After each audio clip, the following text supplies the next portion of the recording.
예수께서 제자들의 발을 씻어주신 일은 순환주간의 목요일에 일어났습니다.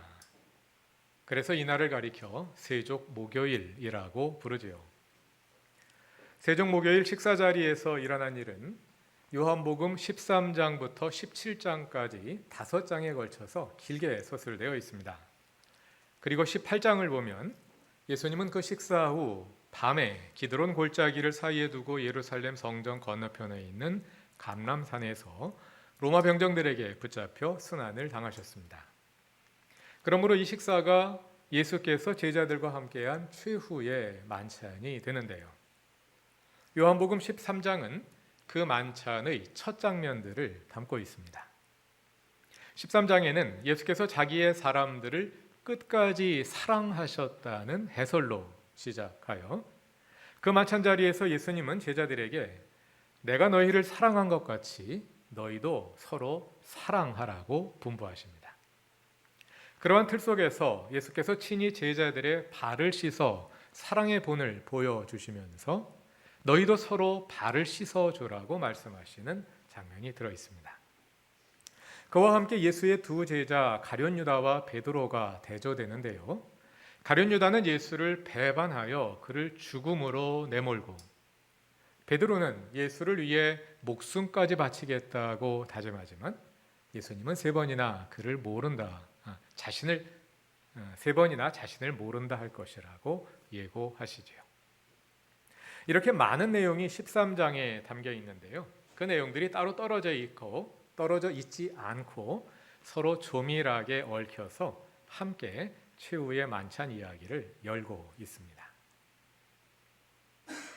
이 모든 사건의 중심에 예수께서 제자들의 발을 씻어주신 이야기가 담겨 있습니다.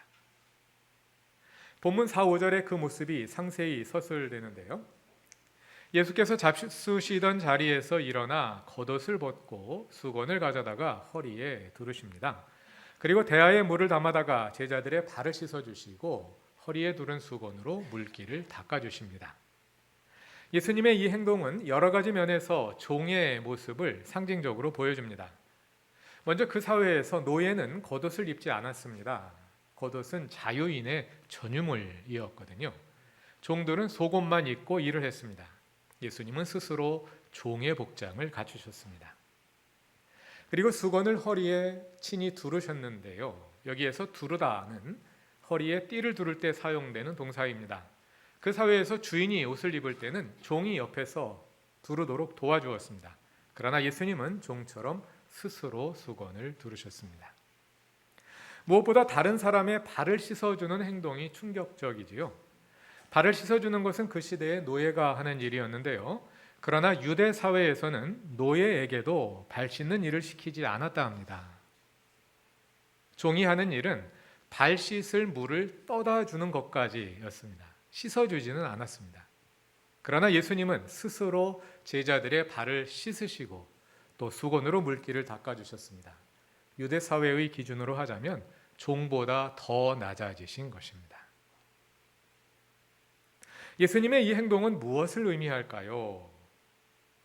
우리는 주로 12절부터 15절까지 나오는 예수님의 말씀을 근거로 이 장면을 이해해 왔습니다. 그중 본문 14절과 15절을 다 같이 읽어보겠습니다. 요한복음 13장 14절과 15절입니다. 주이며 선생인 내가 너희의 발을 씻어 주었으니 너희도 서로 남의 발을 씻겨 주어야 한다. 내가 너희에게 한 것과 같이 너희도 이렇게 하라고 내가 본을 보여준 것이다. 내가 너희에게 한 것과 같이 너희도 서로 남의 발을 씻어주라고 내가 본을 보여준 것이다. 이 말씀을 토대로 우리는 대개 예수님의 이 행동을 겸손과 섬김을 의미하는 것으로 이해해 왔습니다.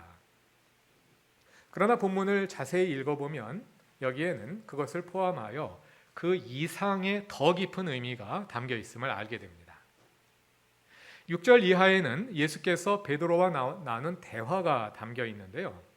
예수께서 제자들의 발을 씻으시던 중 베드로의 차례가 되자 그가 거부하지요. 그러자 7절에서 예수께서 대답하십니다. 7절을 다 같이 읽어보겠습니다.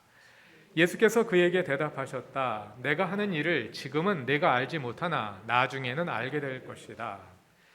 예수님의 이 행동에는 그가 바로 알아채기 어려운 심오한 의미가 담겨 있고 나중에야 그것을 알게 될 것이라는 말씀인데요. 예수님이 제자들의 발을 씻어주는 행동의 의미가 단순히 겸손과 섬김이라면 그것을 알아채기가 그렇게 어려웠을까요? 그 말씀을 들은 베드로는 8절에서 더 완강하게 저항합니다. 그러자 예수께서 다시 대답하십니다. 8절을 다 같이 읽어보겠습니다. 베드로가 다시 예수께 말하였다. 아닙니다. 내 발은 절대로 씻기지 못하십니다. 예수께서 그에게 말씀하셨다. 내가 너를 씻기지 아니하면 너는 나와 상관이 없다. 내가 너를 씻기지 아니하면 너는 나와 상관이 없다. 여기서 상관이 없다로 번역된 헬라 어구를 직역하면 나와 공유할 분깃이 없다. 나와 함께 나눌 유업이 없다입니다. 여기서 분깃 또는 유업으로 해석되는 헬라어 메로스는 70인역 구약 성경에서 이스라엘에게 주어진 하나님 백성으로서의 유업을 가리키는 단어입니다. 하나님 백성의 유업, 신약에서 그것은 구원을 가리키는 말이지요. 이러한 이 단어가 요한계시록에도 다른 곳을 포함해서 요한계시록에도 몇 번 나오는데요. 다 같이 계시록의 마지막 부분에 있는 22장 19절 성경의 제일 마지막 페이지에 있습니다. 요한계시록 22장 19절을 다 같이 읽어보겠습니다. 또 누구든지 이 예언의 책에 기록한 말씀에서 무엇을 없애버리면 하나님께서 이 책에 기록한 생명나무와 그 거룩한 도성에서 그가 누릴 몫을 없애버리실 것입니다. 생명나무와 그 거룩한 도성에서 그가 누릴 몫, 구원을 가리키는 말이죠. 그 몫을 없애버리실 것이라고 하시는데요. 여기서 몫으로 번역된 단어가 바로 그 메로스입니다. 그러니까 다시 본문 요한복음 13장 8절로 돌아와서 예수께서 베드로에게 말씀하실 때 내가 너를 씻기지 아니하면 너는 나와 상관이 없다 하신 것은 내가 너의 발을 씻지 않으면 너는 구원받지 못한다, 이런 뜻으로 이해할 수 있게 됩니다. 예수님이 제자들의 발을 씻어주시지 않으면 제자들이 구원받지 못한답니다. 이것은 단순히 겸손과 섬김이라는 뜻만으로는 이해하기 어렵지요. 예수께서 제자들의 발을 씻어주신 행동은 그 이상의 의미를 담은 상징적인 행동이었습니다. 그것은 인류의 구원을 위한 십자가 죽음을 상징하는 행동이었습니다. 예수님의 섬김은 죽음으로 완성됩니다. 우리가 이 점을 이해하고 읽을 때 요한복음 13장을 관통하는 주제는 십자가의 죽음이라는 것을 알 수 있습니다. 본문 1절을 다 같이 읽어봅시다. 요한복음 13장 1절입니다. 유월절 전에 예수께서는 자기가 이 세상을 떠나서 아버지께로 가야 할 때가 된 것을 아시고 세상에 있는 자기의 사람들을 사랑하시되 끝까지 사랑하셨다. 예수님은 이제 자신의 때가 된 것을 아셨습니다. 그 때란 예수께서 십자가 죽음을 통과하여 아버지께로 가셔야 할 때입니다. 그래서 예수님은 세상에 있는 자기의 사람들을 사랑하시되 끝까지 사랑하셨습니다. 여기서 끝으로 번역된 헬라어 텔로스는 완성을 뜻하는 단어입니다. 요한복음 19장 30절을 보면 예수께서 십자가에서 마지막으로 하신 말씀이 다 이루었다 였지요. 다 이루었다. 테텔레스타이. 본문 1절에서 끝으로 번역된 명사 텔로스의 3인칭 당수 완료형 동사입니다. 예수께서 자신의 사람들을 사랑하시되 끝까지 사랑하셨다. 죽음으로 그 사랑을 완성하셨다 하는 것을 보여주는 말입니다. 그리고 바로 이어 예수께서 제자들의 발을 씻으심은 예수님이 우리를 위해 죽으심을 상징하는 행위였습니다. 본문에 이어지는 서술은 그러한 이해를 더 뒷받침해 줍니다. 2절과 3절은 예수님이 제자들의 발을 씻으신 직접적인 동기를 서술합니다. 2절과 3절을 다 같이 읽어봅시다. 저녁을 먹을 때에 악마가 이미 시몬 가룟의 아들 유다의 마음속에 예수를 팔아넘길 생각을 불어넣었다. 예수께서는 아버지께서 모든 것을 자기 손에 맡기신 것과 자기가 하나님께로부터 왔다가 하나님께로 돌아간다는 것을 아시고, 예수님은 가룟 유다가 배반하여 이미 유대인 지도자들과 내통한 것을 알고 계셨습니다. 그것은 곧 예수님 자신의 죽음이 바로 앞으로 다가왔음을 의미하는 것이었지요. 그러나 그것은 단순한 죽음이 아니었습니다. 그 죽음은 곧 아버지의 권한을 이어받은 우리의 주님으로서 그분이 사탄의 세력과 대결하시는 싸움이었습니다. 자신의 목숨을 내놓으신 싸움이었습니다. 예수님이 제자들의 발을 씻으심은 이제 그분이 맞이할 십자가 죽음을 준비하시는 행동이었습니다. 그런데 예수님의 그 사랑의 행동을 제자들은 아직 다 이해하지 못했습니다. 베드로는 세족의 깊은 의미를 이해하지 못하고 예수께서 자기 발을 씻기지 못하시도록 저항합니다. 그리고 37절에서 베드로는 주님을 위해 목숨까지 바치겠다고 호기롭게 다짐합니다. 주님을 위해 목숨까지 바치겠다, 이 말은 죽겠다는 뜻이 아니라 죽지 않고 싸워서 이기겠다, 이런 뜻이지요. 물론 마음은 그랬을 것입니다. 그러나 얼마 지나지 않아 바로 그날 밤에 찾아온 죽음의 위기 앞에서 베드로는 3번이나 예수를 모른다고 잡아떼지요. 그러나 베드로는 위협에 무너지긴 했어도 마음만은 주님과 함께 있었습니다. 아마 우리 같아도 베드로보다 그리 낫지는 못했을 겁니다. 그러나 베드로와 함께 등장하는 가룟 유다는 거기서 그치지 않고 결코 넘어서는 안 될 선을 넘어버리고 맙니다. 우리는 가룟 유다의 배반을 어떻게 이해할 수 있을까요? 요한복음 6장을 보면 예수님의 제자들 가운데는 예수님을 이해하지 못하고 이미 떠나간 사람들이 있었습니다. 다 같이 6장 60절을 찾아서 읽어보겠습니다. 요한복음 6장 60절입니다. 예수의 제자들 가운데서 여럿이 이 말씀을 듣고 말하기를 이 말씀이 이렇게 어려우니 누가 알아들을 수 있겠는가 하였다. 예수님의 말씀이 어렵다고 해서 떠나갔는데요. 여기서 어렵다는 말은 난이도가 높다는 뜻이 아니라고 말씀드렸지요. 61절을 다 같이 읽어보겠습니다. 예수께서 제자들이 자기의 말을 두고 수근거리는 것을 아시고 그들에게 말씀하셨다. 이 말이 너희의 마음에 걸리느냐? 예수님의 말씀이 어렵다는 것은 그들의 마음에 걸림이 된다. 즉 그 말씀에 동의할 수 없다는 뜻입니다. 그들이 처음에는 예수님에게서 어떤 가능성을 보고 따랐을 것입니다. 그러나 그들은 시간이 가면서 그들이 추구하는 것과 예수께서 가르치시는 것 사이에 큰 괴리가 있음을 알게 되었고 결국은 예수를 떠나버렸습니다. 요한복음 6장은 이런 이야기를 전하면서 71절에서 가룟 유다가 예수를 배반할 것을 예고하며 마무리됩니다. 요한복음 6장 61절로 미루어 생각해 볼 때 가룟 유다 역시 예수님께 큰 기대를 가지고 그를 따랐다가 예수와 자신 사이에 메우기 어려운 큰 간극이 있음을 발견했을 것이고 그것이 걸림이 되어 결국 스승을 배반하기에 이르르지 않았을까 생각해 봅니다. 가룟 유다에게는 무엇이 걸림이 되었을까요? 요한복음 6장 이후 가룟 유다는 12장에 다시 등장합니다. 마리아가 예수께 향유를 붓는 것을 보고 가룟 유다는 그녀가 비싼 향유를 허비한다고 나무라지요. 이때 예수님은 마리아가 예수님의 죽음을 준비한 것이라고 말씀하십니다. 그리고 오늘의 본문인 13장에서 다시 예수의 죽음이라는 주제가 짙게 드리운 가운데 가룟 유다의 배반이 다시 언급됩니다. 가룟 유다는 예수의 죽음과 어떻게 관련되나요? 먼저 가룟 유다는 예수를 유대인 지도자들에게 넘겨줌으로써 예수의 죽음에 직접적인 계기를 만들었습니다. 그리고 오늘의 본문인 13장에서 예수님은 가룟 유다의 배반을 내다보며 제자들의 발을 씻어 주셨습니다. 이렇게 가룟 유다는 예수의 죽음에 직접적인 계기를 제공한 사람이라는 점에서 예수의 죽음과 연결됩니다.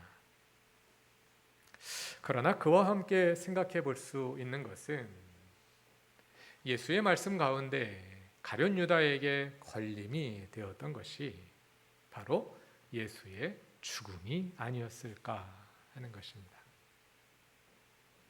공관복음서를 읽어보면 예수의 제자들은 유대인들의 일반적인 기대, 메시아 기대, 곧 예수께서 물리적인 힘으로 로마 제국을 무너뜨리고 메시아 왕국을 세우실 것을 기대했음을 알 수 있습니다. 그래서 제자 가운데 야고보와 요한이 예수께 나와서 거사에 성공한 후에 자기들을 예수님 양편에 앉게 해달라고 요구하죠. 다른 제자들이 그것을 알고 분개합니다. 모두 같은 꿈을 꾸고 있구나 하는 것을 알게 해주는 대목이지요. 가룟 유다도 같은 기대를 가지고 있었을 것입니다. 그리고 아마 가룟 유다는 제자들 가운데 누구보다도 더 예수를 좋아하고 따랐을 것입니다. 그러니까 제자단의 재정관리자가 되었겠지요. 그러나 예수님은 반복하여 자신이 죽임 당할 것이라고 예고하셨습니다. 여러 번의 간접적이고 암시적인 언급에 이어 예수님은 10장에서 선한 목자는 양들을 위해 목숨을 내놓는다고 분명히 말씀하셨고 12장의 마리아 사건에서도 말씀하셨습니다. 그리고 이어지는 예루살렘 입성 장면을 우리가 떠올려 볼 수 있겠습니다. 유대인의 해방 기념일인 유월절을 앞두고 수많은 무리가 예수를 왕으로 맞이한 종려주일 사건은 예수에 관한 메시아 기대가 극에 달하는 순간이었을 것입니다. 그러나 예수님은 나귀를 타심으로 그에 대한 거부 의사를 다시 표현하셨고 이어지는 23절 이하에서는 하늘의 밀이 땅에 떨어져 죽는 것처럼 자신이 죽을 것을 예고하셨습니다. 아마도 예수께서 죽음을 예고하신 이러한 일련의 과정이 가룟 유다를 절망에 빠뜨리지 않았을까 생각해 봅니다. 너무도 안타까운 일은 그러한 가룟 유다의 절망이 사탄이 그에게 들어가는 계기가 되었다는 것입니다. 하나님께서 내가 기대하던 방식으로 일하시지 않는다고 해서 절망하면 안 됩니다. 절망하는 것은 사탄에게 기회를 주는 것입니다. 현실에서는 예수님이 십자가에 죽임 당하십니다. 그 현실만 보면 우리는 절망할 수밖에 없습니다. 그러나 그 배후에서 하나님께서 일하고 계시기에 우리는 주님의 십자가 죽음에서 찬란히 빛나는 하나님의 영광을 볼 수 있습니다. 예수의 제자들은 십자가 앞에서 한동안 절망했을 것입니다. 그러나 그 절망은 계시의 기회였습니다. 그들은 그 절망의 시기를 지나며 예수의 십자가는 패배가 아니라 죽음의 세력을 이기신 하나님의 승리임을 알게 되었던 것이지요. 십자가를 지신 예수가 바로 그리스도라는 계시를 그 절망의 늪을 통과하며 비로소 깨닫게 된 것입니다. 최후의 만찬 자리에서 예수께서 제자들의 발을 씻으심은 앞으로 절망적인 상황에 직면하게 될 제자들에게 미리 주시는 강렬한 메시지였습니다. 너희는 내가 왕이 되기를 기대했기에 절망하느냐? 아니다. 나는 너희를 섬기는 자이다. 너희는 내가 승리하기를 기대했기에 절망하느냐? 아니다. 나는 십자가에서 죽는다. 그 십자가 죽음만이 진정한 승리의 길이다. 그 계시의 자리로 돌아갑시다. 주님이 그곳에서 제자들의 발을 씻으시며 열어주시는 계시를 깨달을 때 우리는 결코 절망하지 않을 것입니다. 사탄에게 기회를 주지 마십시오. 오히려 절망의 순간을 계시의 기회로 삼으십시오. 그리하면 내가 기대하지 못하던 방법으로 일하시는 하나님을 볼 것입니다. 사순절은 그러한 하나님의 일하심을 보고 그 하나님과 동행하는 기간입니다. 이 사순절 우리가 다 함께 예수 그리스도의 십자가의 계시를 깨닫고 우리도 서로 발을 씻어 주므로 함께 그 길을 따를 수 있기를 바랍니다. 다 같이 기도드리겠습니다. 사람이 되어 이 땅에 오시고 종의 모습을 취하여 죽기까지 우리를 섬기신 주님, 우리도 서로 사랑하게 하시고 주님을 본받아 서로 섬기게 하소서. 이 세상을 살아가면서 종종 절망할 만한 일들에 직면합니다. 그 절망이 사탄의 기회가 되지 않고 주님의 계시의 기회가 되게 하소서. 이 사순절 우리 눈에 보이지 않지만 우리와 함께 하시며 모든 일을 이끌어 가시는 주님을 알게 하시고 주님 앞에 고요히 존재하게 하소서. 예수님의 이름으로 기도드립니다. 아멘.